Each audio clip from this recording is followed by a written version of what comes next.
In this video, we are going to learn about hemming code. What basically hemming code is all about. This is the first and the foremost question which comes to our mind before we start studying it. Hemming code is basically used to detect errors when we transport one signal from one place to another. Suppose I want to transport this signal 011 from data input to data output via these transmission lines.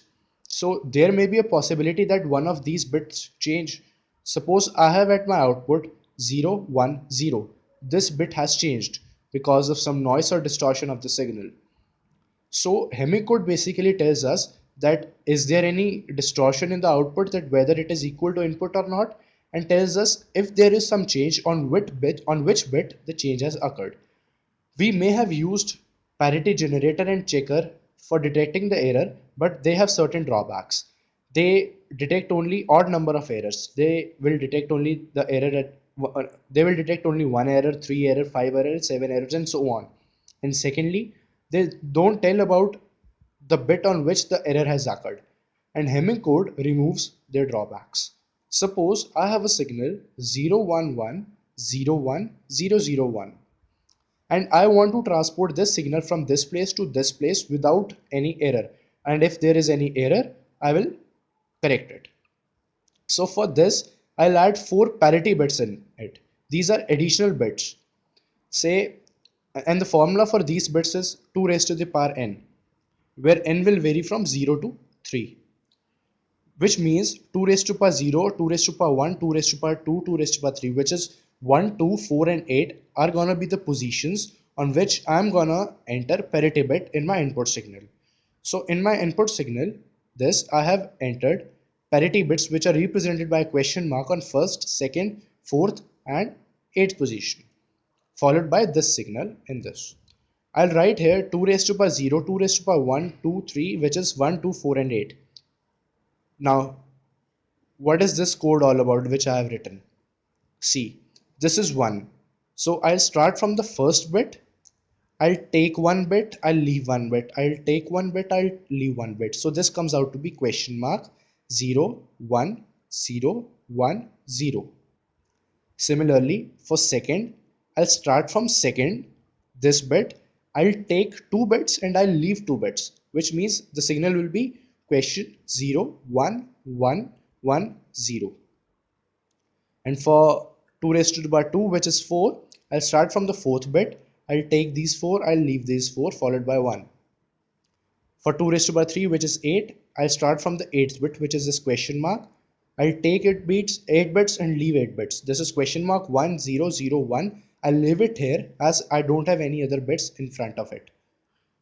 Now, as we are designing an even parity hemming code, we're gonna check the number of ones here. If they're even, the output is will put here 0. If they're odd, we'll put here 1. Basically the idea behind this is we have to make the number of ones even. Here are two ones, I'll put here 0. Here is 1, I'll put here 1. 3, I'll put here 1. 2, which is even, I'll put here 0.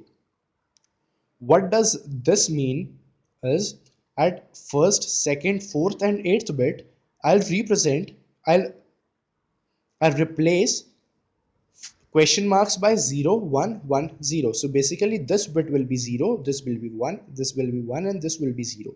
So our signal will become this one: 0, 1, 0, 1, 1, 1, 0, 0, 1, 0, 0, 1. This is gonna be the input signal which will be transported via transmission lines. Now suppose at this bit, which is our 10th bit, this 0 by mistake get replaced by 1 via transmission. So how are gonna be detected that whether there is an error or not? What we'll do is we'll write 2 raised to power 0, 1, 2, 4, 8 respectively. And we're gonna follow the same procedure. Like for 1, I'll use first bit, leaves, then use 1, leave 1, use 1, leave 1. For second, I'll start from second, I'll take 2 bits, I'll leave 2 bits. I'll take 2 bits, I'll leave 2 bits, and so on. Similarly for 4th and 8th, and our signal out and the outcomes comes out to be this one which I have written. Now check the number of ones. Here the number of ones are even, so this is correct because we are checking that our input signal was having even number of ones, so we are checking that whether our output signal is having even number of ones or not.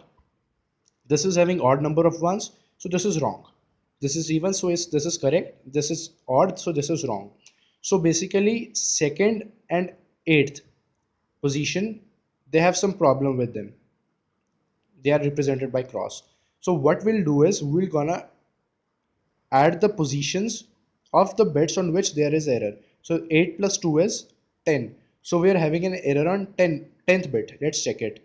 1, 2, 3, 4, 5, 6, 7, 8, 9, 10th. Yes, there is error on 10th bit. So manually we can replace this 1 by 0 in the output signal and provide the output. This is how Hemming code works. Thank you.